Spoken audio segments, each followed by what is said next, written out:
সুপ্রিয় শিক্ষার্থীবৃন্দ, একাদশ শ্রেণীর ছাত্রছাত্রীদের উচ্চতর গণিত ক্লাসে আমি গাজী মোহাম্মদ গোলাম সোহরাব হাসান আবারও তোমাদের স্বাগত জানাচ্ছি।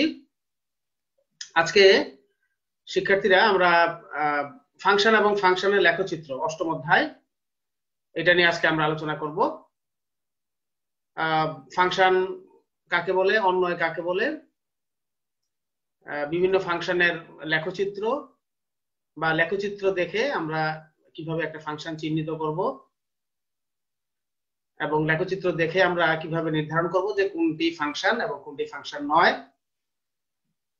বিভিন্ন প্রকার ফাংশন, এক এক ফাংশন, সার্বিক ফাংশন কাকে বলে, এক এক ফাংশনের উদাহরণ, সার্বিক ফাংশনের উদাহরণ এবং ফাংশনের ডোমেইন, রেঞ্জ এবং ইনভার্স ফাংশন নিয়ে আমরা আলোচনা করব। শিক্ষার্থীরা আমরা চলে যাচ্ছি স্লাইডে।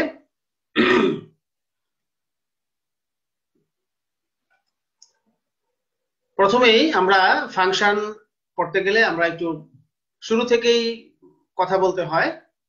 আমরা নিচের ক্লাসে ফাংশন পড়ার আগে আমরা অন্বয় বা রিলেশন এটা নিয়ে একটু আলোচনা করে নেই। আমরা সবাই জানি যে অন্বয় জিনিসটা কি। এখানে এ এবং বি দুইটা সেট 4 6 8 5 7 9, তাহলে তাদের কার্তেশীয় গুণজ এ ক্রস বি এর যে কোনো উপসেটকে এ সেট থেকে বি সেটে একটি অন্বয় বা সম্পর্ক বলে। এটা আমরা নিচের ক্লাস থেকে জানি কার্তেশীয় গুণজ। তাহলে এই যে একটা দুইটা সেটের অন্বয় এইভাবে আমরা প্রকাশ করি। এখানে আমরা একটা পিকচার ক্লিয়ার ভিউ দেখতে পাচ্ছি।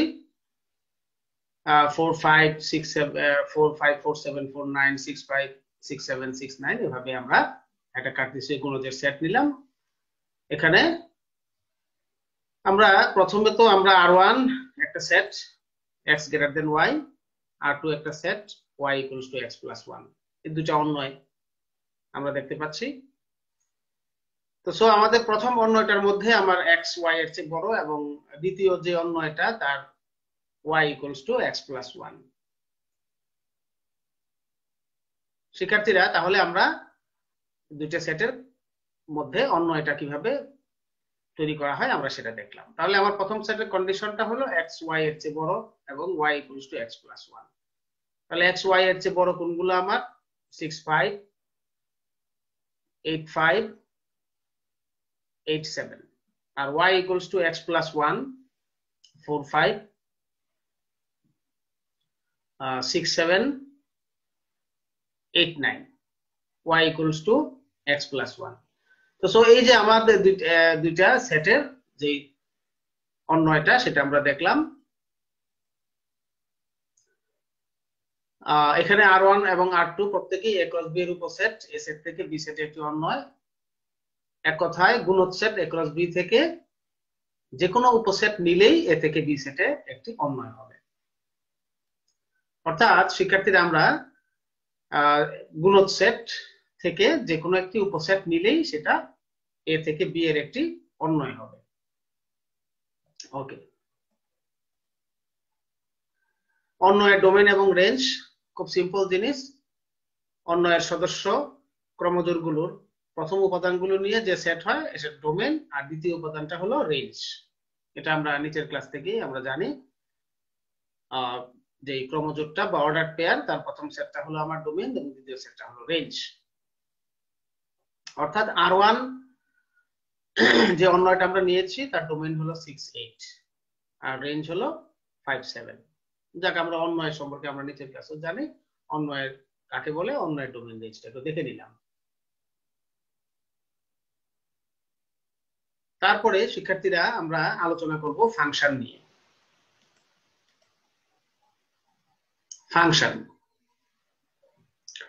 ফাংশন একটা খুবই কনসেপচুয়াল এবং শিক্ষার্থীদের জন্য শিক্ষণীয় একটা জিনিস। ফাংশন কাকে বলে এই জিনিসটা শিক্ষার্থীরা তোমরা একটু ক্লিয়ারলি বুঝার চেষ্টা করবে।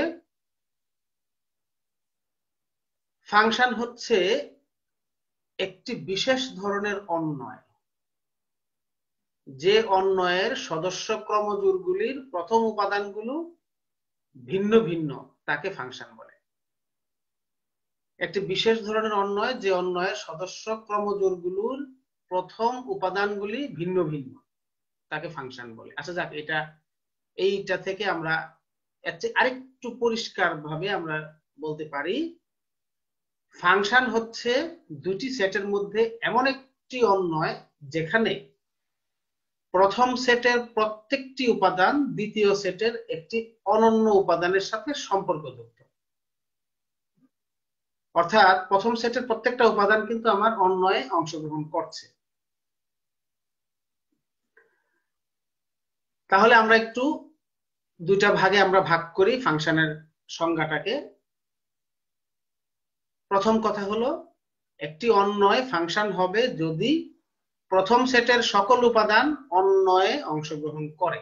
অর্থাৎ আমার অন্বয়ে যদি অংশগ্রহণ করে প্রথম সেটের সবগুলো উপাদান, তাহলে সেটা আমার একটা শর্ত। দ্বিতীয় শর্ত হলো, প্রথম সেটের একটি উপাদান দ্বিতীয় সেটের একাধিক উপাদানের সাথে অন্বয় করে না। তাহলে আমার প্রথম শর্তটা কি? প্রথম দুইটা সেট একটা ফাংশনে এফ অফ এ থেকে বি যদি একটা ফাংশন হয়, প্রথম সেটের সবগুলো উপাদান অন্বয়ে থাকবে, অন্বয়ে অংশগ্রহণ করবে, এবং প্রথম সেটের একটি উপাদান দ্বিতীয় সেটের একাধিক উপাদানের সাথে অন্বয় করবে না। ঠিক আছে, এই দুইটা কন্ডিশন। তাহলে ফাংশনের সংজ্ঞাটা আমরা দুইটা কন্ডিশনের মাধ্যমে আমরা মাথায় এটাকে গেঁথে নিব ফাংশন চেনার জন্য। চলে যাচ্ছি পরবর্তী স্লাইডে। এখানে আমরা একটা ছবি দেখতে পাচ্ছি, এ সেট থেকে বি সেট। এ সেটে উপাদান 4 6 8। দেখো 4, প্রথম সেট এ সেটের 4 উপাদানটা কিন্তু অন্বয়ে অংশগ্রহণ করে নাই। অর্থাৎ আমার যে প্রথম শর্তটা, যে প্রথম সেটের সকল উপাদান অন্বয়ে অংশগ্রহণ করে, তাহলে ফাংশনের প্রথম শর্তটাই আমার এখানে মানে নাই, সেই জন্য আমার এটা ফাংশন হবে না। আমার প্রথম শর্তটাই সে স্যাটিসফাই করে নাই। অর্থাৎ চিত্রের অন্বয়টি ফাংশন নয়, কারণ এ সেটের প্রত্যেক উপাদান অন্বয়ে অংশগ্রহণ করে না। আবার দ্বিতীয় শর্তটা হলো 8 দুটি উপাদানের সাথে অন্বয় করছে। অর্থাৎ প্রথম সেটের একটা উপাদান দ্বিতীয় সেটের একাধিক উপাদানের সাথে অন্বয়ে অংশগ্রহণ করেছে, তো সো এটা ফাংশন না। অর্থাৎ শর্ত আমার দুটোই মানে নাই। তারপরে আসো এখানে প্রথম শর্ত কি? প্রথম শর্তটা আমার এখানে ফুলফিল করেছে যে এক্স ওয়াই জেড টি চারটা উপাদানই আমার অন্বয়ে অংশগ্রহণ করেছে, এবং প্রথম সেটের কোনো উপাদান দ্বিতীয় সেটের একাধিক উপাদানের সাথে অন্বয়ে অংশগ্রহণ করে নাই। সো এটা আমরা বলতে পারি ফাংশন। এখন আমরা সর্বোপরি যদি আমরা এই কথাটা বলি যে প্রথম সেটের যেই উপাদানগুলো, এগুলোকে আমরা যদি বলি যে নাম্বার অফ চাইল্ড, এখানে সবাই হলো শিশুদেরকে বুঝালাম এ সেটের উপাদানগুলাকে, আর বি সেটের উপাদানগুলা নাম্বার অফ মাদার। তাহলে আমরা স্পষ্টভাবে বলতে পারি যে একজন মায়ের একাধিক সন্তান থাকতে পারে। অর্থাৎ বি সেটের একটি উপাদান এ সেটের একাধিকের সাথে অন্বয় হতে পারে, কিন্তু একটি সন্তানের একাধিক মা থাকতে পারে না। তো সো এ সেটের একটি উপাদান বি সেটের একাধিক উপাদানের সাথে অন্বয়ে যাবে না। আমরা যদি এইভাবে যদি আমরা মনে রাখি, এ সেটটা হলো দ্য নাম্বার অফ চাইল্ড আর বি সেটটা হলো নাম্বার অফ মাদার, দেন আমরা স্পষ্ট হয়ে যায় যে এটা কি ফাংশন হবে না হবে না। তাহলে প্রথম শর্তটা প্রত্যেকটা উপাদান অন্বয়ে অংশগ্রহণ করবে, এবং প্রথম সেটের একটি উপাদান দ্বিতীয় সেটের একাধিক উপাদানের সাথে অন্বয় করবে না। তো সো এখানে আমরা এই কথাটাই বলেছি, তাহলে এ সেট থেকে বি সেটের অন্যটি ফাংশন হবে। তাহলে শিক্ষার্থীরা আমরা দুইটি সেট দিয়ে আমরা ফাংশনটা যখন আমরা চিহ্নিত করতে যাব, এটা এমসিকিউ তে আমার খুব থাকে এটা পরীক্ষাতে। আমরা ছবি দেখে আমরা প্রথমেই দুইটা শর্ত আমরা এখানে লক্ষ্য করব, যে এ সেটের সবগুলা উপাদান অন্বয়ে অংশগ্রহণ করেছে কিনা। তারপরে লক্ষ্য করব যে এ সেটের একটি উপাদান বি সেটের একাধিক উপাদানের সাথে অন্বয় করেছে কিনা। অর্থাৎ একটি সন্তানের একাধিক মা আছে কিনা, যদি থাকে সেটা ফাংশন হবে না। তাহলে ফাংশন হওয়ার জন্য আমার এই দুইটা শর্ত আমরা একদম মাথায় গেঁথে নিব। তারপরে শিক্ষার্থীরা আমরা চলে যাব, এটা তো আমরা সেটের মাধ্যমে দেখালাম, তারপরে আমরা চলে যাব যে একটা ফাংশন। আচ্ছা, আমরা আরো কিছু লেখচিত্র, এখানে আরো কিছু ইমেজ দেখি। এটা ফাংশন, কারণ প্রত্যেকটা উপাদান অন্বয়ে অংশগ্রহণ করেছে এবং এ সেটের একটা উপাদান বি সেটের একাধিকের সাথে অন্বয় করে নাই, তাহলে এটা ফাংশন। কিন্তু এটা ফাংশন নয়। এখানে সবগুলো উপাদান, প্রথম সেটের সবগুলো উপাদান অন্বয়ে অংশগ্রহণ করেছে, কিন্তু দ্বিতীয় শর্তটা আমার মানে নাই। প্রথম শর্তটা ঠিক আছে, কিন্তু সেকেন্ড শর্তটা মানে নাই।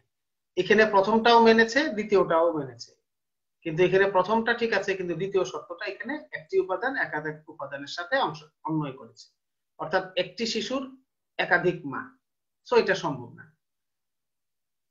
এখানে আরেকটা দেখতে পাচ্ছি, প্রথম শর্তটাই স্যাটিসফাই করে নাই, অর্থাৎ সবগুলা উপাদান অন্বয়ে অংশগ্রহণ করে নাই। তো সো এটা ফাংশন নয়।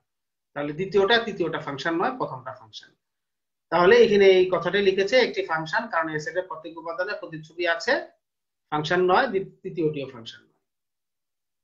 তাহলে এখানে আমার দুইটা শর্তই মেনেছে। এখানে প্রথমটা ঠিক আছে, মেনেছে, কিন্তু দ্বিতীয়টা মানে নাই। এখানে প্রথমটাই মানে নাই। তো সো আমরা এইভাবে আমরা দুইটা সেট দিয়ে যদি ফাংশন কোনটি ফাংশন নয় বোঝাতে হয়, তাহলে আমরা এই দুইটা শর্ত আমরা ফাংশনের ডেফিনেশনে এই দুইটা কন্ডিশন কে আমরা চিহ্নিত করে তারপরে আমরা ক্লেম করব যে এটি ফাংশন কি ফাংশন নয়। ঠিক আছে?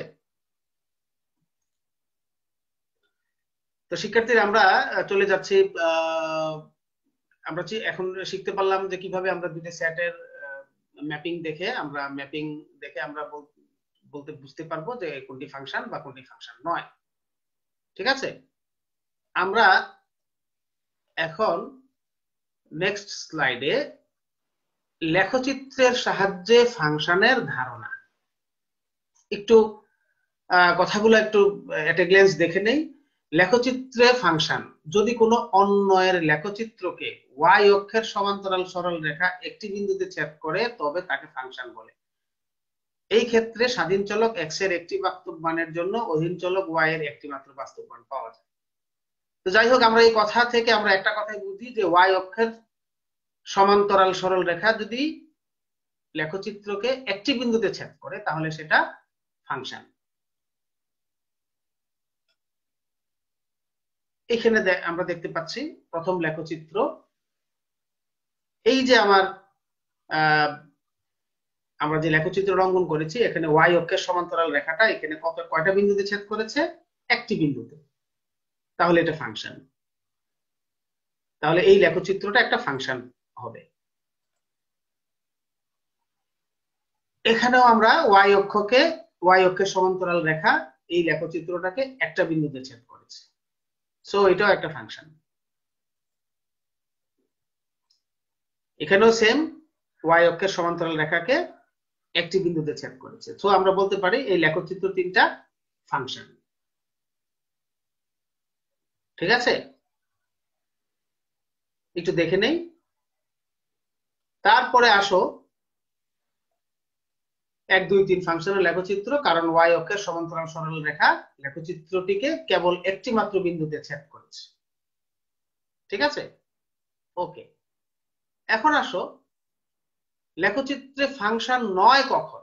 যদি কোনো অন্বয়ের লেখচিত্রকে ওয়াই অক্ষের সমান্তরাল সরল রেখা একাধিক বিন্দুতে ছেদ করে। অর্থাৎ ওয়াই অক্ষের সমান্তরাল রেখা যদি আমার লেখচিত্রটাকে একাধিক বিন্দুতে ছেদ করে তাহলে সেটা ফাংশন নয়। কারণ কি? এই ক্ষেত্রে স্বাধীন চলক এক্স এর একটি বাস্তব মানের জন্য অধীন চলক ওয়াই এর একাধিক বাস্তব মান পাওয়া যাবে। সে এই যে আমার লেখচিত্রটা, এখানে ওয়াই অক্ষের সমান্তরাল রেখা কয়টা বিন্দুতে ছেদ করেছে? একাধিক বিন্দু, এই একটা এই একটা। সো এই লেখচিত্রটা ফাংশন হবে না। এটাও সেম, এই লেখচিত্রটা ওয়াই অক্ষের সমান্তরাল সরল রেখাকে একাধিক বিন্দুতে ছেদ করেছে, একটা দুইটা তিনটা। সো এটাও ফাংশন হবে না। এটা একটা ইলিপস, এটাও ওয়াই অক্ষের সমান্তরাল সরল রেখা লেখচিত্রটাকে একাধিক বিন্দুতে ছেদ করেছে। সো এটাও ফাংশন হবে না। তাহলে শিক্ষার্থীরা আমরা কি শিখলাম? যে কোন লেখচিত্র যদি ওয়াই অক্ষের সমান্তরাল সরল রেখাকে একাধিক বিন্দুতে ছেদ করে তাহলে সেটা ফাংশন নয়, আর যদি একটি বিন্দুতে ছেদ করে তাহলে সেটা আমরা ফাংশন বলবো। এই কথাটা এখানে নিচে কনক্লুশন দিয়েছি যে 4, 5, 6 ফাংশন লেখচিত্র নয়, কারণ ওয়াই অক্ষের সমান্তরাল সরল রেখা লেখচিত্রটিকে একাধিক বিন্দুতে ছেদ করেছে। ঠিক আছে, আমরা একটু ভালো করে মনে রাখবো বিষয়টা, কখন লেখচিত্র দেখে আমরা ফাংশন, কোনটি ফাংশন কোনটি ফাংশন নয়, বাস আমরা এক কথায় বলে দিব যে এইটা দিস ইজ নট ফাংশন। তো আমরা এটা এমসিকিউ তে খুব ইম্পর্টেন্ট একটা কোশ্চেন, এমসিকিউ তে এই ধরনের ছবি দিয়ে আমরা বলি নিচের লেখচিত্রের কোনটি ফাংশন নয় বা কোনটি ফাংশন। ওকে, আমরা এই টেকনিকটা মনে রাখবো। এট এ গ্লেন্স আমি এখানে একটা তোমাদের বই থেকে এটা নেওয়া এই কথাটাকে আমরা সামারাইজ করে একসাথে লিখেছি। কোন অন্বয়ের লেখচিত্র যদি XY সমতলে ওয়াই অক্ষের, আচ্ছা এখানে কোন সরল রেখা যদি, এখান থেকে যদি আমরা পড়ি, কোন সরল রেখা যদি লেখচিত্রটিকে একাধিক বিন্দুতে ছেদ করে, ওয়াই অক্ষের সমান্তরাল কোন সরল রেখা যদি লেখচিত্রটিকে একাধিক বিন্দুতে ছেদ করে তবে ওই লেখচিত্রটি ফাংশনের লেখচিত্র নয়। ওই কন্ডিশন অনুযায়ী আমার এটা ফাংশন? অবশ্যই না, এটা ওয়াই অক্ষকে একাধিক বিন্দুতে ছেদ করেছে, এটা ফাংশন নয়, কারণ এটা ওয়াই অক্ষকে একাধিক বিন্দুতে ছেদ করেছে। এটা পূর্ণবৃত্ত, এটা অর্ধবৃত্ত, এটা আবার ফাংশন। আবার এটা ফাংশন নয়, কারণ কি এটা ওয়াই অক্ষকে একাধিক বিন্দুতে ছেদ করেছে, এটাও ওয়াই অক্ষকে একাধিক বিন্দুতে ছেদ করেছে। তাহলে আমার 2, 4, 6, 7, এখানে 2, 4, 6, 7 ফাংশনের লেখচিত্র নয়। তাহলে ফাংশন কোনটা? 1, 3, 5, এই তিনটা ফাংশন।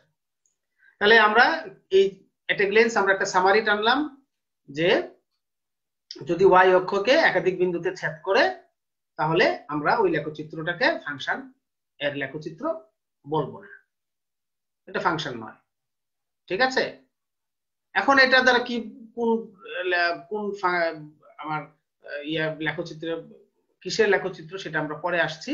আমরা আপাতত এইটুকু জানি যে এই ধরনের লেখচিত্র যেই ফাংশন থেকেই আসুক না কেন, ওইটা যেই ইয়া থেকে আসুক না কেন, ফাংশন থেকে আসুক না কেন, ওইটা ফাংশন হবে না, ওইটা ফাংশনের লেখচিত্র হবে না। ঠিক আছে, চলে যাচ্ছি পরবর্তী স্লাইডে। এই সামারিটা একটু দেখে নাও যে কোনটি ফাংশন কোনটি ফাংশন নয়। নেক্সট, ফাংশনের ডোমেইন আর কোডোমেইন কি? আমি এই সংক্ষেপে বলি এক কথায়, এফ এ থেকে বি একটা ফাংশন, এটা হলো ডোমেইন আর বিটা হলো কোডোমেইন। প্রথম সেটটাকে আমরা বলবো ডোমেইন আর দ্বিতীয় সেটটাকে বলবো কোডোমেইন। তাহলে এ কে এফ ফাংশনের ডোমেইন এবং বি কে কোডোমেইন বলা হয়, কোডোমেইনকে ওডিএফ দ্বারা এবং ডোমেইনকে ডিএফ দ্বারা। ওকে, ইমেজ, ইমেজ কাকে বলে? এ একটা সেট, বি সেট, তাহলে এ সেটের একটা উপাদান যদি এ হয় তাহলে এর জন্য বি সেটের যদি একটা উপাদান বি পাওয়া যায় তবে বি কে এ এর প্রতিচ্ছবি বলে, অর্থাৎ B equals to function of A. তাহলে আমার এই ফাংশনটার মধ্যে এটা বসালে যদি বি সেটের একটা উপাদান বি পাওয়া যায় তাহলে এটাকে বি কে আমরা তার ইমেজ বলি। রেঞ্জ, রেঞ্জটা বলতে গেলে আমরা প্রথমেই আমরা আসবো রেঞ্জ কাকে বলে। এখানে এফ এ থেকে বি একটি ফাংশন, এখানে এটা ডোমেইন বিটা কোডোমেইন, তাহলে কোডোমেইন বি এর যে উপসেটটির সকল উপাদান ডোমেইন এ এর উপাদানের সাথে সম্পর্কিত তাকে এফ এর রেঞ্জ বলে। ওকে, তাহলে কথাটা হলো আমার এই যে কোডোমেইনটা, এই কোডোমেইনের যে উপাদানগুলা এখানে দেখো কোডোমেন বি এর যে উপসেটটির সকল উপাদান ডোমেন এ এর উপাদানের সাথে সম্পর্কিত তাকে এফ এর রেঞ্জ বলে। তাহলে কোডোমেনের যে উপসেটটা তার উপাদানগুলা যদি ডোমেন এ এর উপাদানের সাথে সম্পর্কিত থাকে ওই সেটটাকে আমরা বলবো এফ এর রেঞ্জ। তার মানে কি দাঁড়াইলো, কোডোমেনটা যদি এ সেটের উপাদানের সাথে সম্পর্কিত হয় তাহলে আমার ওই সেটটাকে আমরা বলবো ফাংশনের রেঞ্জ। অর্থাৎ ফাংশন অফ এ যদি আমার এই যে সাবসেট অফ কোডোমেন, তাহলে আমরা রেঞ্জ এফটা হবে বি এর একটা সাবসেট। ঠিক আছে, তাহলে আমার রেঞ্জটা কি, কোডোমেনের যে উপাদানগুলা এ এর উপাদানের সাথে সম্পর্কিত তাহলে এফ এর এটাকে রেঞ্জ বলা হয়। ঠিক আছে, আমরা আরেকটু বিশদভাবে যদি বলি এখানে একটা এক্সাম্পল দিয়ে, যে এ একটা সেট এবিসি, বি একটা সেট 1 2 3, তাহলে আমার যদি আমার অন্য এটা নেই a1 a2 a3 b1 b2 b3 c1 c2 c3, c1 c2 c3 টা কাটা পড়ে গেছে, যাই হোক ধরি এফ একটা ফাংশন, এই অন্বয় থেকে একটা ফাংশন নিলাম a1 b2 আর c2, তাহলে তার ডোমেন কোনগুলা, এ বি সি এ সেটের উপাদান, আর কোডোমেন কোনটা, বি সেটের উপাদান 1 2 3 বি সেটের উপাদান। অর্থাৎ ডোমেন হলো এ সেটের উপাদান আর কোডোমেন হলো বি সেটের উপাদান। এখন আসো এখানে রেঞ্জ, আমার এই ফাংশনের ডোমেন হলো A B C R range হলো আমার 1 2 2, তাহলে এই যে রেঞ্জটা কার সাবসেট, বি সেটের, এই কোডোমেনের সাবসেট। ব্যাপারটা কি দাঁড়াইলো, যে এটা যদি আমার ডোমেন হয়, এটা যদি কোডোমেন হয়, তাহলে আমি এখানে একটা ফাংশন যদি নেই যার ডোমেন হলো এ রেঞ্জ ডোমেন রেঞ্জ, তাহলে আমার এখানে আমার রেঞ্জ কি কি আসতেছে 1 এবং 2, 1 এবং 2, তাহলে এই রেঞ্জটা এই কোডোমেনের উপসেট, একটা কোডোমেনের সাবসেট। তো সো আমরা বলতে পারি যে ফাংশনের প্রথম সেটটিকে বলা হয় ডোমেন আর দ্বিতীয় সেটটাকে বলা হয় কোডোমেন। তাহলে কোডোমেনের যে উপাদানগুলি ফাংশনে অংশগ্রহণ করে তাদের সেটকে রেঞ্জ বলে। কোডোমেনের যে উপাদানগুলি ফাংশনে অংশগ্রহণ করে তাদের সেটটাই হলো আমার রেঞ্জ। ঠিক আছে,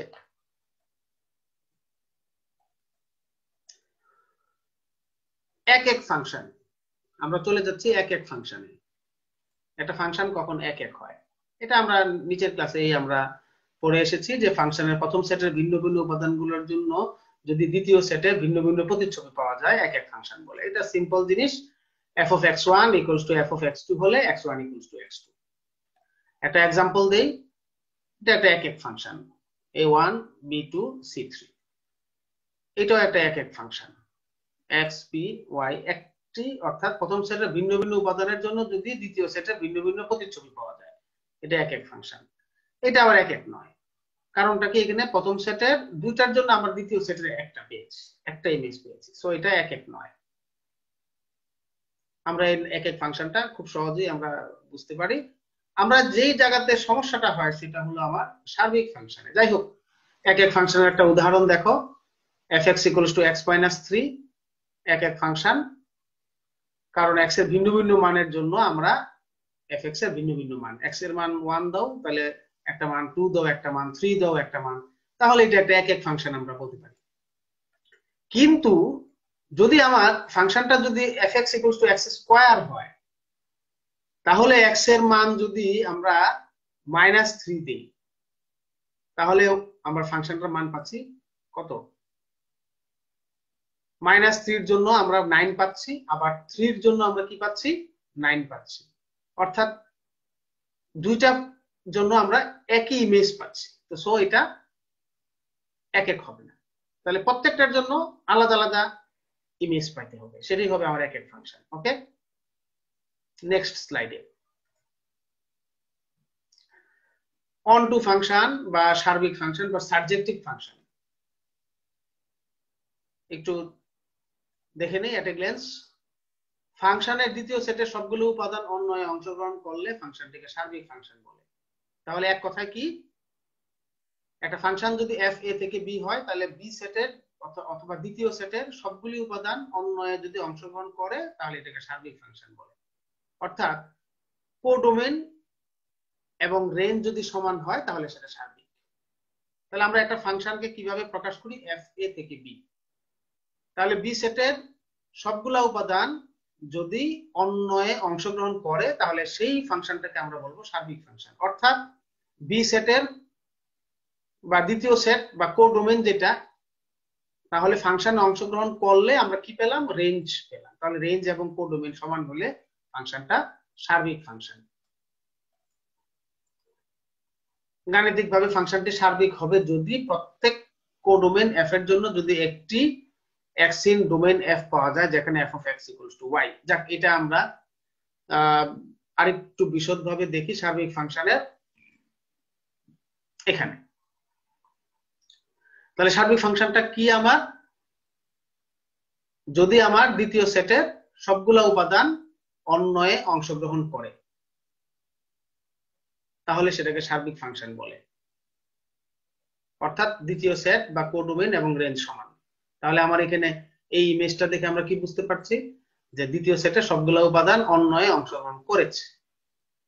এখানে দ্বিতীয় সেটের সবগুলো উপাদান অন্বয়ে অংশগ্রহণ করেনি, সেই জন্য এটা সার্বিক নয়। আমরা এটা ইমেজ দেখে আমরা বলতে পারি।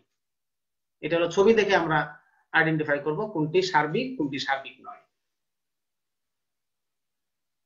ঠিক আছে? এখানে আমরা একটু একটা एग्जांपल 1 3 10 12 হলে ফাংশনটা যদি আমার x + 9 একটা সার্বিক ফাংশন, কারণ 1 বসাইলে 10 পাচ্ছি, 3 বসাইলে 12 পাচ্ছি, তো এটা একটা সার্বিক ফাংশন। অর্থাৎ আমার দ্বিতীয় সেটের উপাদানগুলো কি? 10 আর 12। তাহলে এটা ফাংশনে বসাইলাম, ফাংশন থেকে এই মানটা পেয়েছি। তো সো আমার এটা এই যে কোডোমেনটা তার রেঞ্জের সমান, অর্থাৎ এটা একটা সার্বিক ফাংশন। অর্থাৎ এই 10 এবং 12 এটা ফাংশনে অংশগ্রহণ করেছে। ঠিক আছে? কিন্তু যদি আমরা ফাংশনটা যদি y = x² একটি সার্বিক ফাংশন নয়, কারণ রেঞ্জ এর ঋণাত্মক বাস্তব সংখ্যাগুলো নেই। কারণ কি? আমরা যদি -3 দেই সেটা হয়ে যাচ্ছে 9, +3 দিলেও সেটা হয়ে যাচ্ছে 9। কিন্তু আমার এখানে আমাদের সার্বিক ফাংশন নয়, কারণ রেঞ্জে ঋণাত্মক বাস্তব সংখ্যাগুলো নেই। ঠিক আছে? কারণ কি? আমার এখানে সবগুলাই ধনাত্মক। তাহলে সার্বিক ফাংশন কিভাবে চিনবো? যে দ্বিতীয় সেটে সবগুলো উপাদান অন্বয়ে অংশগ্রহণ করলে সেটা সার্বিক ফাংশন। আবার বলি, দ্বিতীয় সেটে সবগুলা উপাদান অন্বয়ে অংশগ্রহণ করলে ওই ফাংশনটাকে আমরা সার্বিক ফাংশন বলবো।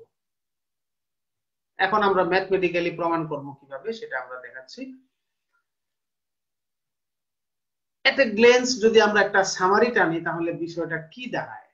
যে fx = x² একটি একক ফাংশন নয়। তাহলে একক ফাংশন নয় কোনগুলা? যদি আমরা x = -3 বসাইলেও 9 পাই, +3 বসাইলেও 9 পাই, তাহলে আমরা বলতে পারি যে এটা একক নয়। অর্থাৎ এখানে একটা দ্রষ্টব্য দিয়েছি, কোন ফাংশনের লেখচিত্রকে x অক্ষের সমান্তরাল কোন সরল রেখা একাধিক বিন্দুতে ছেদ করলে সেটি একক ফাংশন নয়।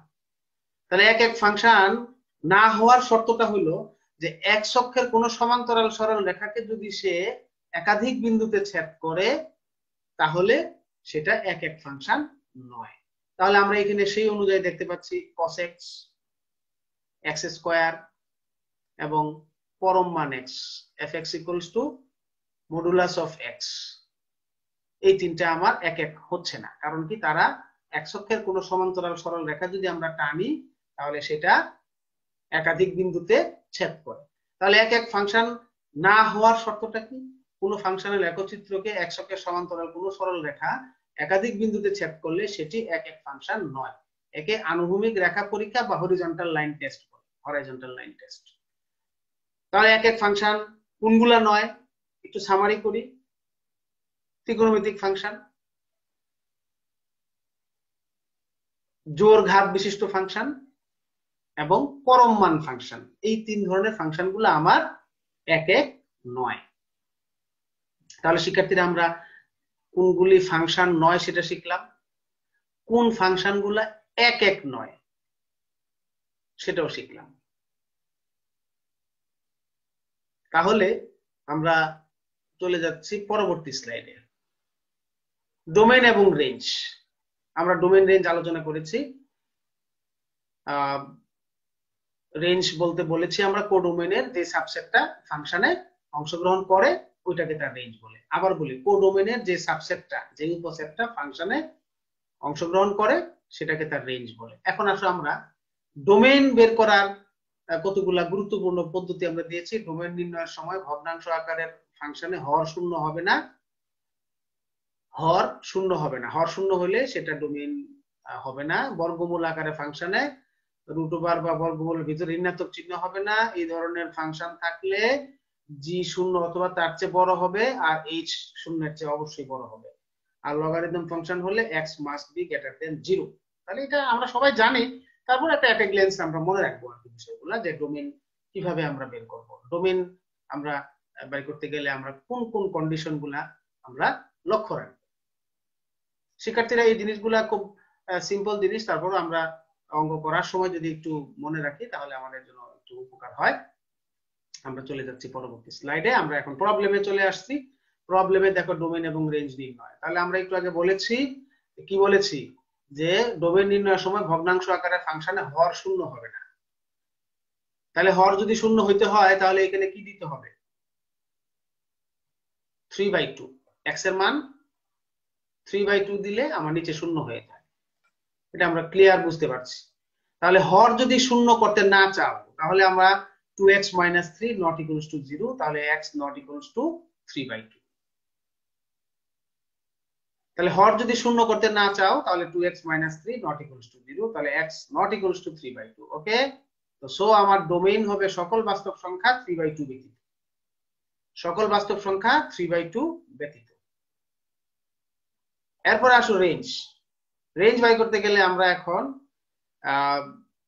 gx equals to এখানে এই ফাংশনটা, এখানে আমরা gx equals to 1/2x - 3 equals to 0 into x plus 1 equals to 2x - 3। এটাকে আমরা যদি এভাবে লিখি তাহলে আমার কি দাঁড়ায়?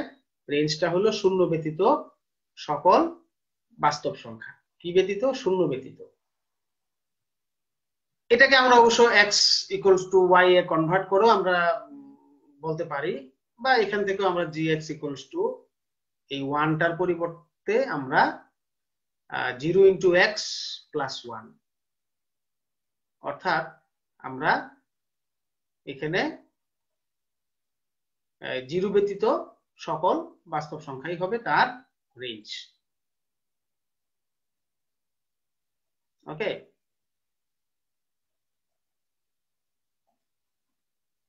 এখানে আমরা দেখতে পাচ্ছি ফাংশনের ডোমেইন এবং রেঞ্জ। একইভাবে আমরা নিচে যদি আমার শূন্য না হয় তাহলে কি দাঁড়ায়? x - √3 not equals to 0, x not equals to √3। Domain,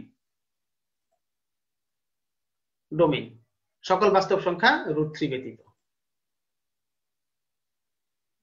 আবার fx টাকে আমরা x² - 3 ডিভাইড বাই x - √3, এটাকে আমরা একটু সাজিয়ে নেই, x² - √3 হোল স্কয়ার, এইভাবে কাটাকাটি করে আমরা পেলাম x plus √3।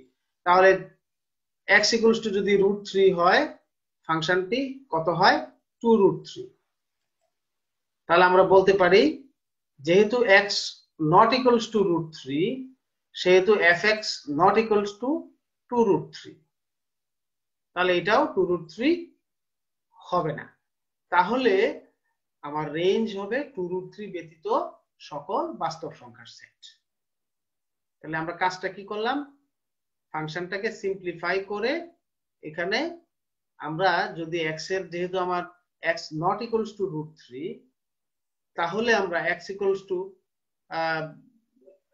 x equals to √3 হলে ফাংশনটার মান পাচ্ছি আমরা 2√3। যেহেতু x নট ইকুয়ালস টু √3 সেহেতু fx ও 2√3 হতে পারবে না। ঠিক আছে, তাহলে আমার রেঞ্জটা কত হচ্ছে? r - 2√3। ঠিক আছে? তো শিক্ষার্থীরা আমরা ডোমেইন এই ধরনের ভগ্নাংশ ক্ষেত্রে আমরা কিভাবে ডোমেইন এবং রেঞ্জ বের করে সেটা দেখলাম।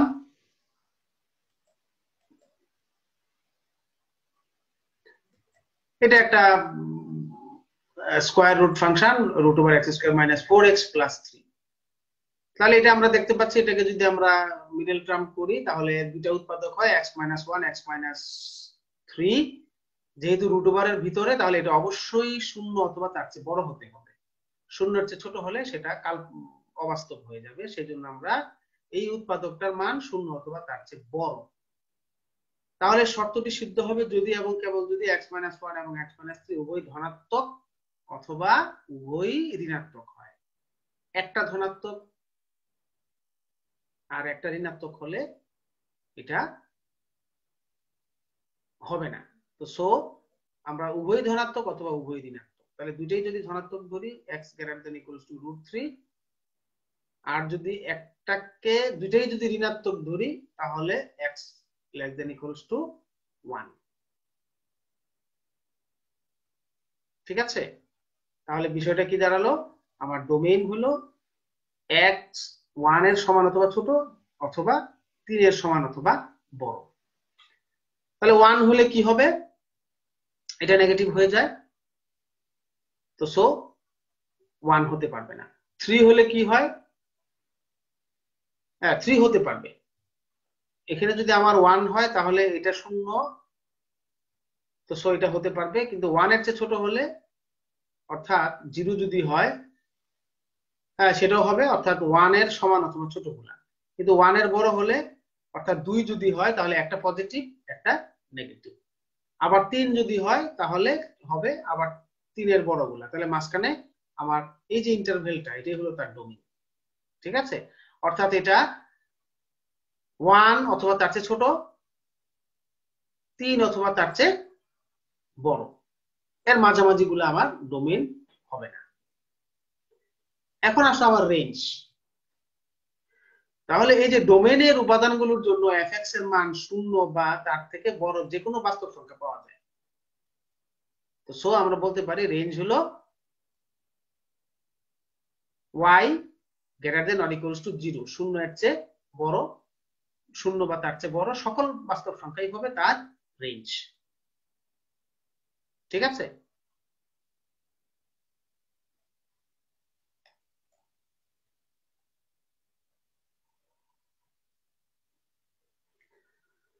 তো সো শিক্ষার্থীরা আমরা চলে যাচ্ছি পরবর্তী স্লাইডে। ইনভার্স ফাংশন একটু সংক্ষেপে আলোচনা করি। ইনভার্স ফাংশন আমরা সবাই নিচের ক্লাসে পড়ে এসেছি।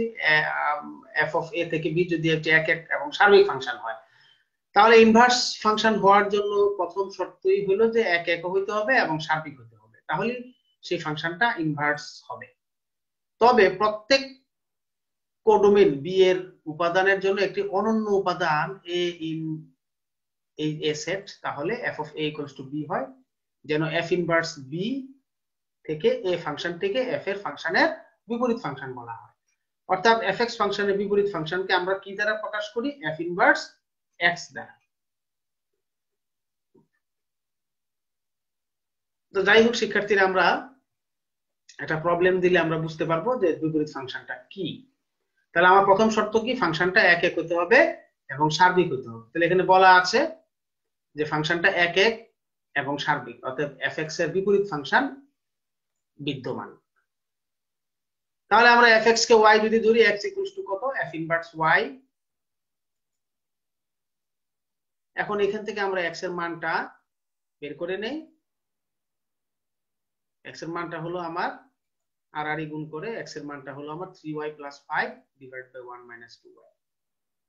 তাহলে x ইকুয়ালস টু কত? f inverse y। তো so x equals to f inverse y যদি হয় তাহলে f ইনভার্স y হলো এটা, তো সো f ইনভার্স x হলো এটা। এই হলো আমার একটা ইনভার্স ফাংশন। একটা ফাংশন ইনভার্স হওয়ার জন্য ফাংশনটি অবশ্যই এক এক হইতে হবে এবং সার্বিক হইতে হবে।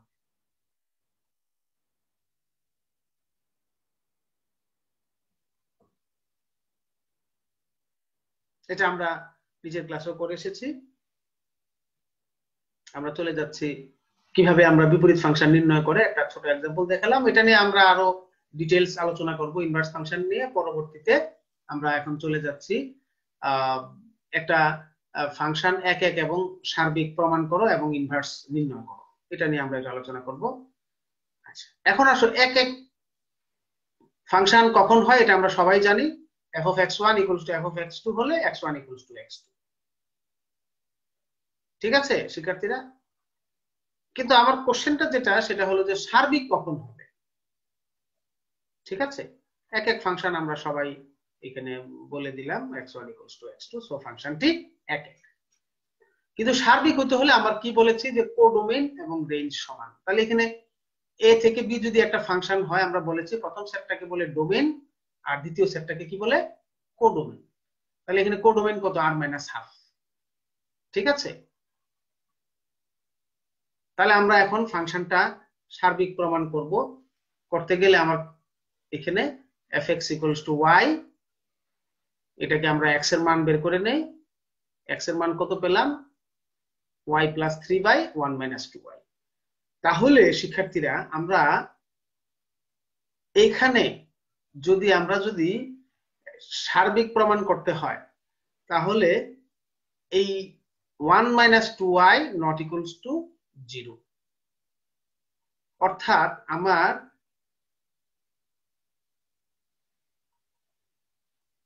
এখানে শিক্ষার্থীরা আমরা কি বলেছি যে সার্বিক ফাংশন হইতে হলে কি হইতে হবে, কোডোমেইনটা রেঞ্জের সমান। কোডোমেইনটা কত দেওয়া আছে, r মাইনাস হাফ। তাহলে আমরা x এর মানটা এখান থেকে নির্ণয় করলাম। তাহলে আমার এখানে যদি আমার এই ডোমেইনটা কত, হরটা শূন্য হতে পারবে না। তাহলে শূন্য যদি না হয় তাহলে y এর মান কত, আমার নট ইকুয়ালস টু হাফ। অর্থাৎ আমার কি হচ্ছে, আমার রেঞ্জটা কি হচ্ছে, r মাইনাস হাফ, যেটা কার সমান, কোডোমেইনের সমান, ঠিক আছে? তাহলে x এর যে মানটা, এই যে এখানে যে y এর যে মানটা, এটাই তো রেঞ্জ। তাহলে এই y not equals to half, অর্থাৎ রেঞ্জটা কি আমার সকল বাস্তব সংখ্যা হাফ ব্যতীত। তাহলে এটা কার সাথে ম্যাচ করে ফেললো, আমার প্রশ্নে কি দেওয়া আছে, কোডোমেইন r মাইনাস হাফ। তাহলে আমার রেঞ্জটা কার সমান হয়ে গেল, কোডোমেইনের সমান। তো শিক্ষার্থীরা আমরা সার্বিক প্রমাণ করতে হলে আমাকে যদি কোডোমেইন দেওয়া থাকে তাহলে সেটা অবশ্যই আমরা এইভাবে করব। যদি আমার কোডোমেইনটা দেওয়া থাকে, অর্থাৎ আমার যদি আমার এইভাবে কোডোমেইনটা যদি আমার r মাইনাস হাফ দেওয়া থাকে, তাহলে আমার এই কোডোমেইনটা আমরা যদি x এর মান বের করে যদি রেঞ্জটা যদি আমার কোডোমেইনের সমান হয়, তাহলে সেটাকে আমরা বলবো ফাংশনটি সার্বিক ফাংশন। আর যদি আমার কোডোমেইনটা যদি আমার এভাবে যদি আমার না দেয়া থাকে, এখানে তো আমার কি দেওয়া আছে, a একটা সেট b একটা সেট, এটা হলো ডোমেইন আর বিটা হলো কোডোমেইন। তাহলে আমি রেঞ্জ বাই করে দেখলাম যে এটা কোডোমেইনের সমান হয়ে গেছে, সো আমার এটা সার্বিক ফাংশন। আর যদি আমার যদি a এবং b এভাবে যদি আমার ডোমেইন এবং কোডোমেইন যদি না দেওয়া থাকে, তাহলে আমরা সরাসরি আমরা x এর মান বের করে সেটা ফাংশনে বসিয়ে দিলে যদি y হয়, তাহলে আমরা বলবো codomain equal f of codomain equals to range, so সার্বিক। কিন্তু যদি আমার যদি ডোমেইন এবং কোডোমেইন এভাবে যদি আমার দেওয়া থাকে, তাহলে অবশ্যই আমার রেঞ্জটা এই কোডোমেইনের সমান একই হইতে হবে, তাহলে আমার এটা সার্বিক হবে, ঠিক আছে? তাহলে শিক্ষার্থীরা আমরা সার্বিক ফাংশন কিভাবে প্রমাণ করে, আমরা কিভাবে বের করে সেটা আমরা দেখে নিলাম। এরপরে আসো আমার বিপরীত ফাংশন। তো বিপরীত ফাংশন তো আমরা একটু আগে দেখিয়েছি, এখানে x এর মানটা বের করে রেখেছি। তো x ইকুয়ালস টু কত, f ইনভার্স y। তাহলে f ইনভার্স y যদি এটা হয়, তাহলে f ইনভার্স x হবে x ইকুয়ালস টু এটা, x ইকুয়ালস টু কত, f ইনভার্স y। তো সো f ইনভার্স y যদি এটা হয়, তাহলে f ইনভার্স x হলো আমার x প্লাস 3/1 মাইনাস 2x। তো সো শিক্ষার্থীরা আজকে আমরা এক এক ফাংশন, সার্বিক ফাংশন শিখলাম, বিপরীত ফাংশন, এগুলো নিয়ে আমরা আবারও এক এক বিপরীত ফাংশনটা পরবর্তীতে আবারও একটু আলোচনা করব। আমরা আজকে ফাংশন, ফাংশনের লেখচিত্র, লেখচিত্র দেখে কোনটি ফাংশন নয় এবং আমার কোনটি এক এক নয় সেগুলো আমরা শিখলাম। ডোমেইন রেঞ্জও একটু বের করা শিখলাম। এগুলো নিয়ে আবারও আলোচনা আমরা করার চেষ্টা করব। তোমরা সবাই আবারও বাসায় আবার ফাংশনের এই অধ্যায়টা একটু ভালো করে দেখবে। সে পর্যন্ত সবাই তোমরা ভালো থাকো, সুস্থ থাকো। আল্লাহ হাফেজ। আসসালামু আলাইকুম।